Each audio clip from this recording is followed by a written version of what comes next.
ግን ደግሞ እኔ በዚህ መልኩ ካንተ ጋር መቀጠል ማቆም አልችልም። ምክንያቱም አንተን እያየሁኝ ብዙ ነገሮች እንትን እያሉ ነው ማለት እየወቀስኩ ሳይሆን የኔ ማድረግ የምችል አይነት ስሜት እየተሰማኝ አይደለም እና እዚህ ሆኖ ደግሞ ካንተ ጋር መለየት አልችልም። ካንተ ጋር ሆኜ ብዙ ነገሮችን ማሰብ አልችልም። ስለዚህ ቢያንስ ከዚህ ሀገር ርቄ ወደ አሜሪካ ሄጄ ርቄ መኖር አስቤያለሁ እና ዛሬ ላይ ለማክረ ሳይሆን የጠራሁት ይህን ውሳኔ ስለወሰንኩኝ ቻው እንድትለኝ ነው።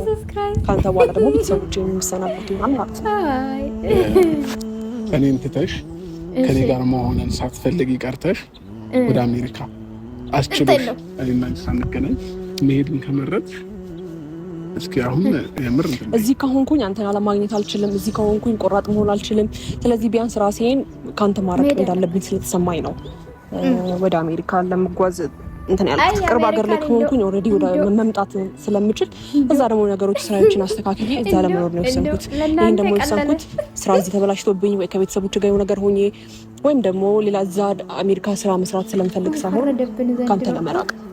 ሰላም ሰላም ቤተሰቦች እንዴት ናችሁ? ማለቱ ላይ ታውቃለህ እንዴት ዛሬ አብረሽ አልተቻለ ቀልደህ ነው ምንድነው ያን ወስነን ነው የመጣ ነው ማለት እንደዚህ ብዙ እንጫወት ደስ ይለኝ ነበር፣ ግን ደግሞ ቀለለ አሜሪካን የወሰንኩት ውሳኔ ስላለ ያን ነገር ላሳውቅ ነው ዛሬ ተራው።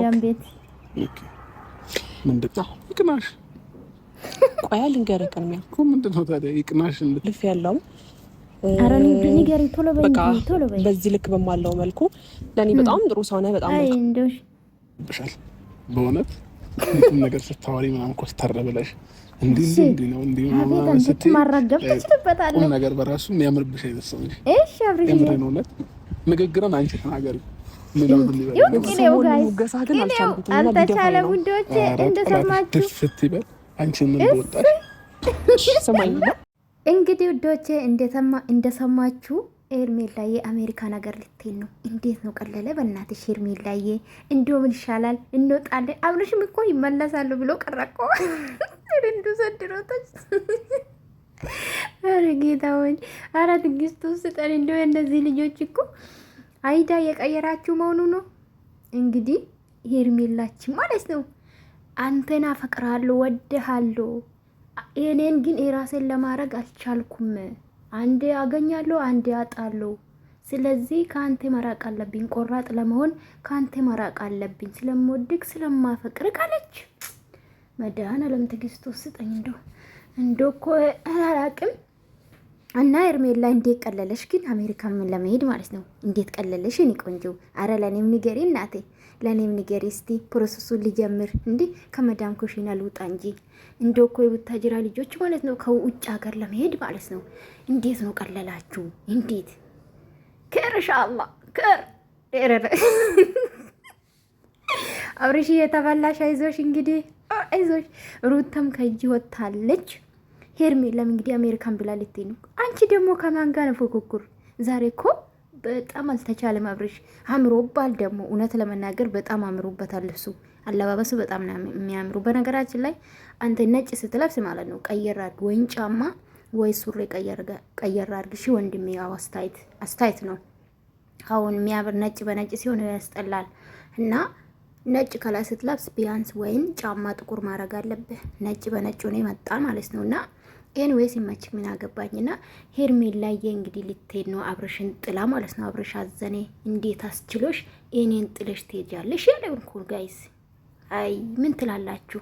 እንደው እኮ እውነታም ልትሄጂ ነው ሄርሜላዬ? ልትሄጂ አርባክሽ ላሽ ልትይ አብረሽን ትተሽ አረ መድኃኒዓለም እንደው ዘንድ እኮ አይ። ለማንኛውም እንግዲህ ትላንትና የአብረሽ ወንድም ተብዬ መጣ እንግዲህ ያው ሊያስታርቅ አይደለ? ስለዚህ መራቅ አለባት። ያገኘው ማለት የራሷ የግል ለማድረግ የሞከረች አይደለ? የሚቻል አይመስላትም፣ የመሰላት አይደለምና ሄርሜላ ስለፈራች እንግዲህ ልትወጣ ነው። እንደ ቪዲዮ ነው የምላችሁ። እውነታ እኮ ፈጣሪ ነው የሚያውቀው። አዎ እውነታ ስለማላውቀው እርግጠኛ መሆን አልችልም። ስለዚህ ሄርሜላ የመልካም መንገድ የኔ ቆንጆ ይቅናሽ፣ እርዳሽ። ከቻልሽ ደግሞ ይሄኛውን ብትወስጂ ደስ ይለኛል። በተለይ እኔን ብትወስጂ አወስጠላኝ። ለነገሩ ተመኝቼ አላቅም። ኧረ እኔ ተመኝቼ አላቅም። ባይዘው የአሜሪካን ስደት ነው ዞሮ ዞሮ። አዎ እውነታ ይሄ ነው። ምንም የተለየ ነገር የለም። ነፃነት ሊኖር ይችላል ምናምን በፈረቃ ምናምን ልትሰሩ ትችላላችሁ። ሶ መልካም መንገድ የኔ ቆንጆ ማለት ነው። ይሄ ነው የሚልሽ ሄርሜላ።